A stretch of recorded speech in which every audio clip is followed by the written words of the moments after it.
Hello guys, welcome to another session. In this session we are going to look into overriding method. This is a part of inheritance, but I have taken it over here as separate topic because I want that you should understand every topic in a step by step manner. So in that aspect I don't want to overload all the concepts in a single lesson or say single session.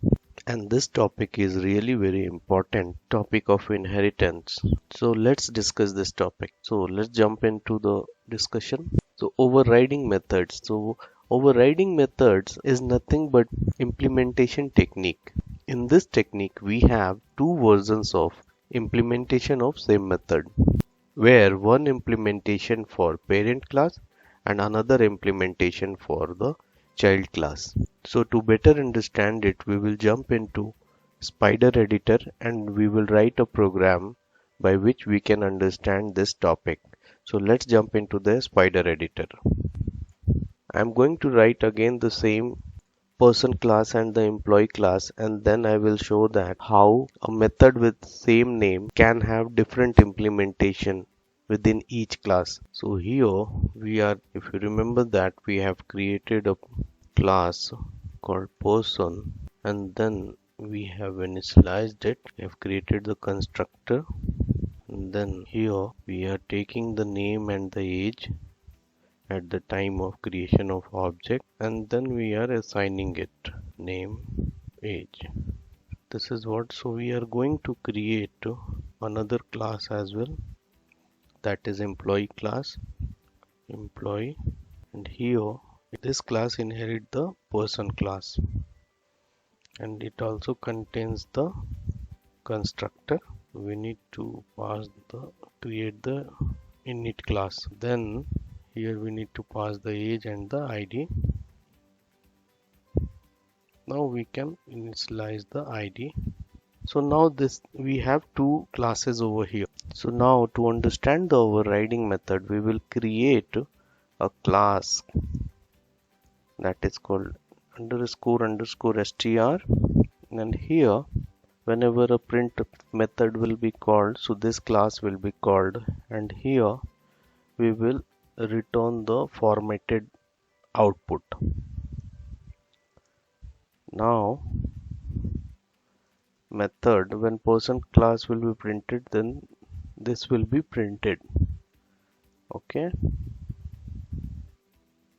and here we are formatting the string little bit.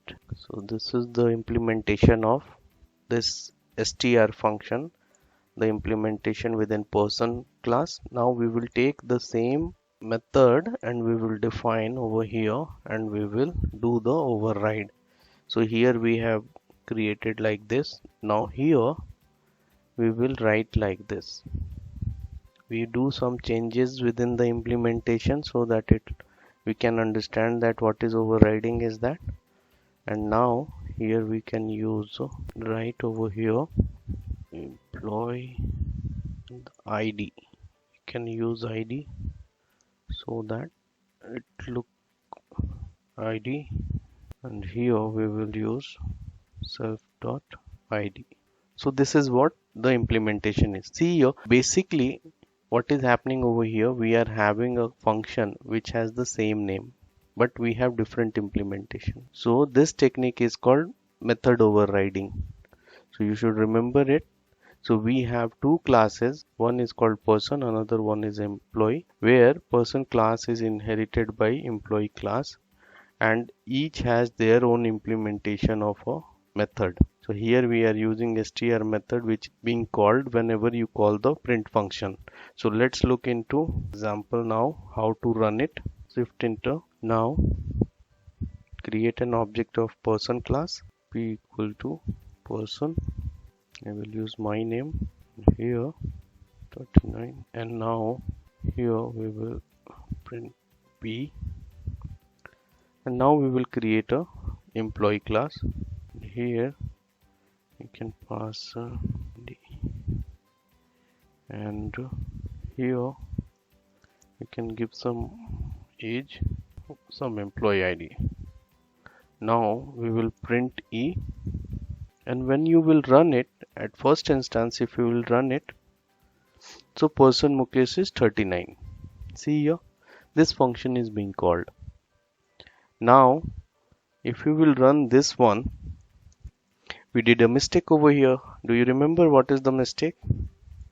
So the mistake is we haven't initialized or we haven't passed the super keyword. We haven't used super keyword. Why we were using super keyword? To pass the value to the base class. And here we are not passing it. So that means it will not be initialized. So name and age will not initialize. So that's the reason it is throwing an error that employee object has no attribute name. Why? Because we have inherited the class but we haven't passed the value which is required in person class. So we need to initialize that value from employee class, and to do that we use super keyword. So now again we need to run it, select it and shift enter. Now we will run this one first. So it is printing fine. Now we will try to run it again, this one. So here we get one more error. We need to cast it. We need to see id is a integer value and we are trying to print it with str. So if you run it, then you need to convert it into str. So this method will cast your integer value to string value.